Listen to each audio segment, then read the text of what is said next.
Alright, in this video we're going to be going over 5 more cars that are already out of their boxes because I messed up the original recording. And this time it was not my camera's fault. This time I have to take responsibility for this. I recorded the entire video and then realized that none of the lights were on in the room except the big fan light. And I'm watching the video and I was like, you can't see anything. So we're just going to start from scratch. We already have our cars out of the box, one of which is, of course, including this 1995 Corvette Zr1. I've got all the cards, of course, from all our cars. We've got some Johnny Lightnings and an M2. An M2 with a card as opposed to an M2 with the little display case box. But either way, it's still a really cool casting. We'll get into that one later. But why don't we start with what's on the lift here. We've got our 1995 Corvette Zr1. I had a bed just like this when I was a little kid. It was it looked like a 4th generation Corvette, and it actually had a hood and a windshield and a little steering wheel and everything. So that was not very safe thinking back to it. With the hood on it, you could easily climb under there and suffocate, which is probably why they don't make the race car beds with hoods on them anymore. But that was the early 90s. It was fine. Anyway, gorgeous looking car. One of my all-time favorite cars. I love Corvettes. I only have one other Corvette in the collection right now, the 61. So it's very cool to add another Corvette to the collection. Excuse me. Especially one that's pretty close to my age. Coming around the side, you can see, of course, our Corvette badge on the back bumper there, or on the in between the taillights. A little bit of a glare. Zr1 badge on the back bumper underneath the taillights. Of course, license plates is Zr1 as well. One thing, the first thing I noticed about this car, even though it's a Johnny Lightning, it's got plastic tires on it, which is kind of interesting because, as far as I know, most newer Johnny Lightnings use rubber tires. But either way, I mean, the wheels look great. You can hardly tell from more than a couple inches away, so no big deal. You can take a look in the interior there. You can see there's your shifter. That should be a T56. I believe a Tremec made that, the T56 6-speed manual. And then under the hood, nice detailed LT5. This is a ZR1, so this has the LT5, not the LT1, which was found in the base model Corvettes. And of course on the front there, classic Corvette emblem. Get the hood closed so you can get a better view of how awesome this car looks. I love the black, very sharp looking. A lot of great details. ZR1 badge there on the side of the hood as well. Let's get our card here for our fun fact. It says here we go. The 1995 Corvette Zr1 had an LT5 engine rated at 405 horsepower.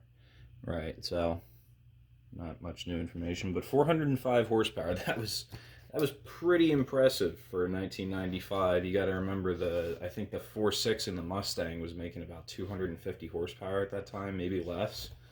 So GM really had it together with that one. And then of course our paint code is black.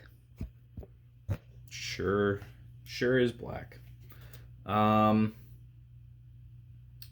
the back here, we've got the other cars from this series. There's a 63 Cheetah. I don't know what a Cheetah is. And then the 67 Pontiac Firebird. I would like to get a 67 Pontiac Firebird. Have all 4 generations of Firebirds, if you watch my last video. And then I believe we have seen this series down here. I recognize that Viper, the convertible Mustang. That looks a little familiar. There's a Jeep Cherokee in there. I want that Cherokee. So we will get that tucked away and move right into our next car. We can do that quickly now because they're all already open. So, next we have 1970 Plymouth Aar Cuda. I think, I could be wrong about this, but I think this is actually called, like, the actual, the model name is just Cuda, not Barracuda. Whereas an older model, like the mid-60s, would be called a Barracuda, whereas these were just Cudas. So, and I believe the hood on this didn't really want to stay too open, but you can kind of see in there. That looks like a 440, a six-pack carburetor. It was called the six-pack because it was 3 2-barrel carburetors, and when you pulled the air cleaner off, it looked like a six-pack. Makes sense. So we've got hood pin details on the front there. Looks really nice. Big stripe down the side, leading down to the Aar Cuda emblem on the back fender there. Goodyear tires. These are rubber tires, so that's nice to see. Of course, being a Johnny Lightning, they are a little bit triangular, but that's okay. It's just got to sit in a case. License plate says AAR 1970. Around to this side here. Looks like we've got a little... I'm going to start using my knife to point to stuff so you guys don't have to look at my dirty hands. Sorry, I just got done work. And, sometimes this stuff doesn't quite scrub off and that easily. So we've got what looks to be a little side pipe there. That looks, that's pretty neat. Take a peek underneath. That is in fact a side pipe. Cool, I love it. You can see in the interior a little bit of detail for the steering wheel. That's been painted. Yeah, mostly just black interior. I can't see too much detail in there, whether or not it's automatic or manual. But yeah, great looking car. I like this color a lot. I don't know if the camera's really showing off what this color is, but it's really nice looking in person. So, and that color is called, if we can see that, come on, there it is, Moulin Rouge, I hope I'm saying that right. And then our collector fact, it says Dan Gurney and Swede Savage drove the 1970 Plymouth Cuda racers in the SCCA Trans Am racing circuit. Right, and that is the racing circuit that you would see one of these as well, or this is the Dodge Challenger Trans Am. Of course, you can see a lot of similarities between the two, being built off the same platform, one Dodge, one Plymouth.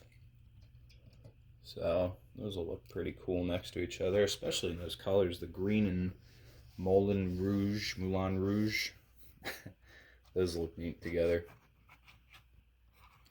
So that's our Aar Cuda. I think let's take a break from the Johnny Lightnings. Oh, real quick, got some neat stuff that we haven't quite seen before on the back here. Nothing that's really jumping out at me except for that 76 Chevy G20 van. The rest of that stuff is a little silly looking. Not super into it, but that's all right. And I almost forgot. So being that both the Corvette and the Cuda were part of the collector series, they both came with collector tins. So I did stow those away for safekeeping. Still have no idea what to do with those tins. I don't understand them. Like, you can't display the cars in them. They don't have, like, any way to see through them. The M2 cases, you can see through them. Oh, you know what? I also said that I only had one other Corvette. I lied. I have two other Corvettes. So this is Corvette number 3 for the collection. 95. So we've got a 95, a 2020, and a 61. So I would need a C5, a C6, a C2, and a C3. And that should be all the generations of Corvettes. And a C7. But more importantly, this is our next car. This is the M2 that I was talking about. This is a 1957, I think it was, Chrysler 300C. Gorgeous looking car. Again, being M2, really smacks them out of the park with the detail and the quality of the casting. Again, nothing at all to complain about on this one. It's the part of the, I guess, Edelbrock equipped series. I'm not sure if there's other cars that have this Edelbrock paint job, but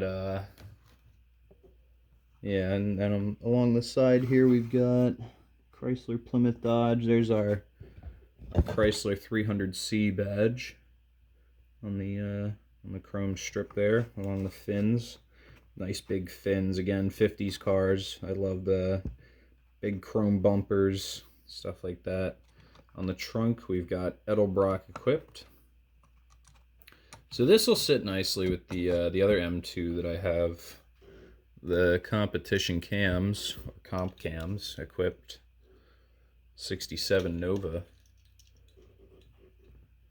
I wonder if they're part of a similar series where they're just kind of performance-sponsored vehicles. Again, with the card, not much to really look at. I mean, all this stuff is written on the actual car. And then on the back, it's the same thing. So, I believe the early model Chrysler 300s, or at least this one, it says on the hood, it says 375 horsepower. That's kind of a giveaway. So this should be the 392 Chrysler Firepower engine. 392 cubic inch V8, the original 392, if you will.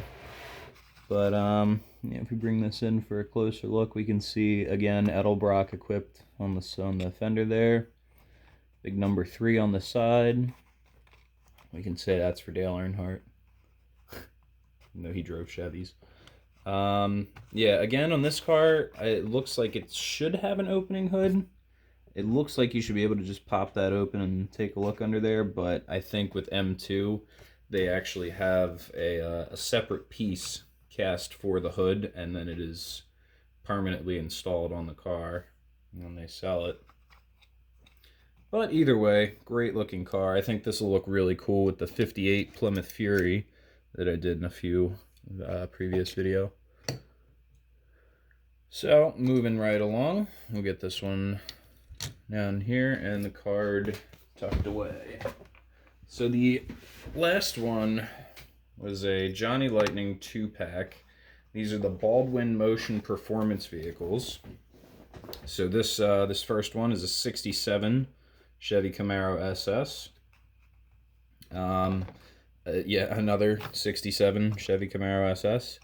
I'm starting to notice a pattern here. Some of these Johnny Lightning 2-packs seem to be going after the early model Camaros. It probably looks black on camera, but this car is actually a very dark metallic brown. So that's pretty cool. We've got our Super Sport stripe around the front end there, Camaro badge on the fender. These are Johnny Lightning tires, of course, that's why they're not round. Circles can be very complicated shapes. However, the rally wheels, I do love the classic rally wheels on this car. It makes it look very realistic, very believable. Got a nice white interior there. Let me see if I can tip this without dropping the car. Black steering wheel detailed in. And again, I can't quite make out a shifter on the floor there. Might be an automatic, maybe. Might be automatic, but that's okay. Not a huge fan of the 67's taillights is in comparison to say a 69, which I actually have coming up next. We'll take a look at that in a second. But the front ends of the 67 I do like better than the front ends of the later model, with the round headlights as opposed to the louvered headlights that were commonly. I think that was only an SSRS thing with the louvered headlights, but I could be wrong.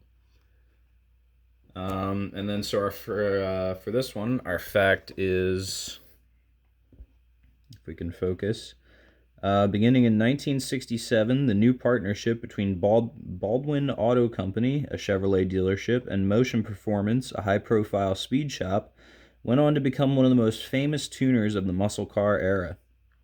And then it says, Joel Rosen often track-tested his 69 Camaro RS SS demo vehicle to develop his various performance options.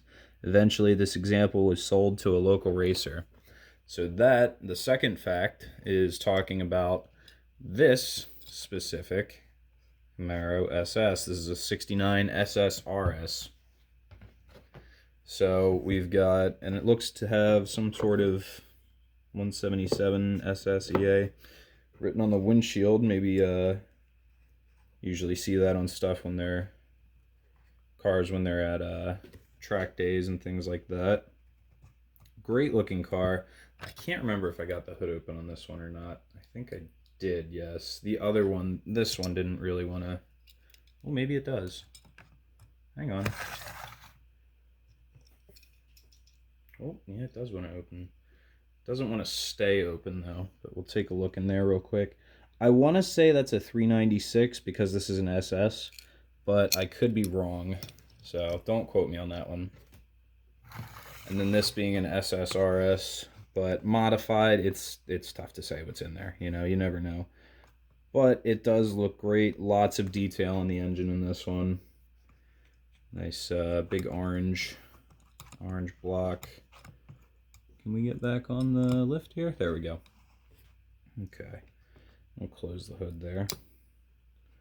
Coming around to the front. This is the headlight style that I was talking about with the louvers over them. Not my most favorite look for these, but it's, you know, it is what it is.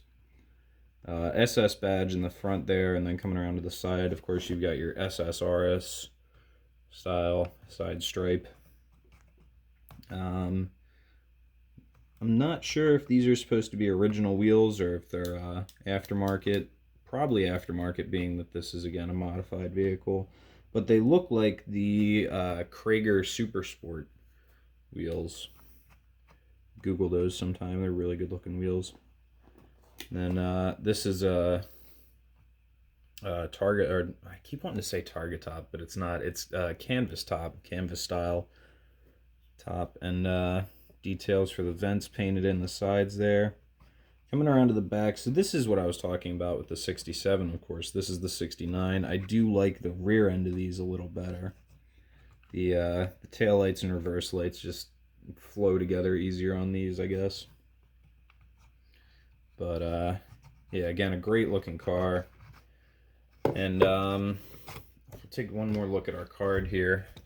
On the back, it says, if we can see that, there's our Baldwin Motion and the Royal Pontiac, the GTOs.